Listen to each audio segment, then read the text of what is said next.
Hindi kailangang may espada para ituring na bayani.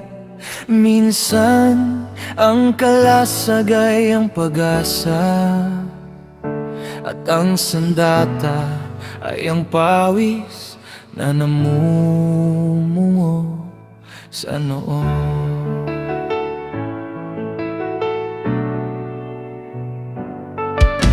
Pagdilat ng mata, liwanag ay di paganap. Hinihila ang katawan mula sa banig ng pangarap. Kape na matabang, pandesal na matigas, sapat na panggatong sa buhay na tila walang bukas. Sa bawat hakbang palabas ng aming pinto, sinasalubong ang usok, ang ingay, ang hinto. Bit-bit ang bigat ng mundong mapangapi, ngunit ang puso ko'y bakal di basta nababalik.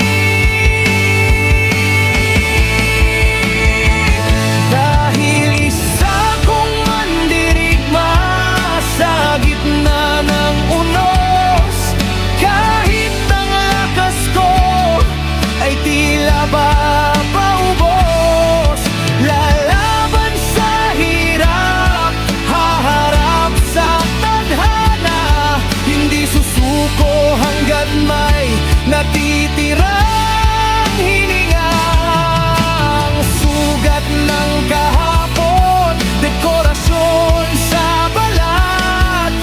Patunay na ang labang ito'y sapat at nararapat.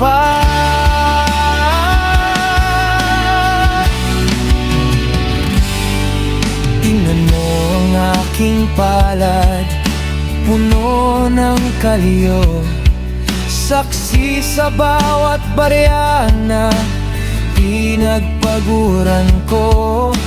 Minsan ay gutom, madalas ay pagod, ngunit sa agos ng gutom, di ako palulunod. May mga gabing luhang tanging kasama, tinitignan ng pamilyang mahimbing ang tulog sa kama. Para sa kanila itatama ang mali, kahit ang kapalit ay sariling bigati. Dahil isa kong mandirigma sa gitna ng unos, kahit ang lakas ko ay tila ba paubos.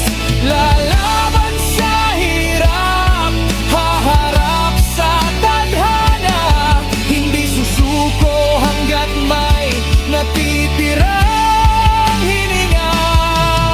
Ang sugat ng kahapon, dekorasyon sa balat. Patunay na ang labang ito ay sapat at nararapat. Sa kalsada, sa opisina o sa bukid man, lahat tayo'y may kani-kanyang digmaan.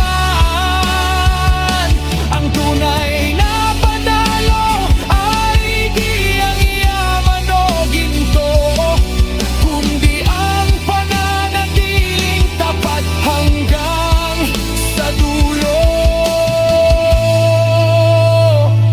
Kaya't itaas ang noo, punasan ang pawis, ang ating mga pangarap ay di kailanman mamatamis. Kung hindi dadaan sa pait ng pakikibaka,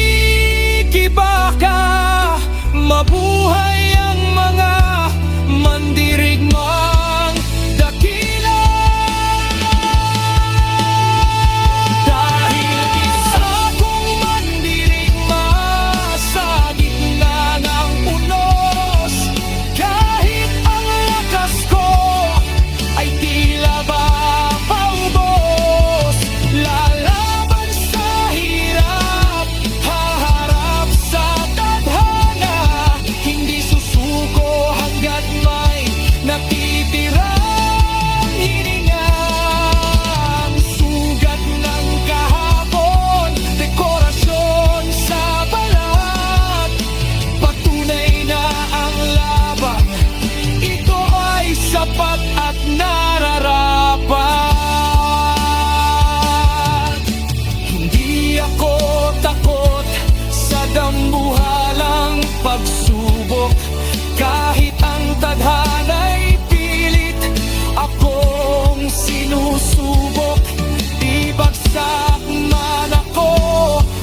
Araw-araw lalaban ako para sa bukas, mandirigma hanggang wakas.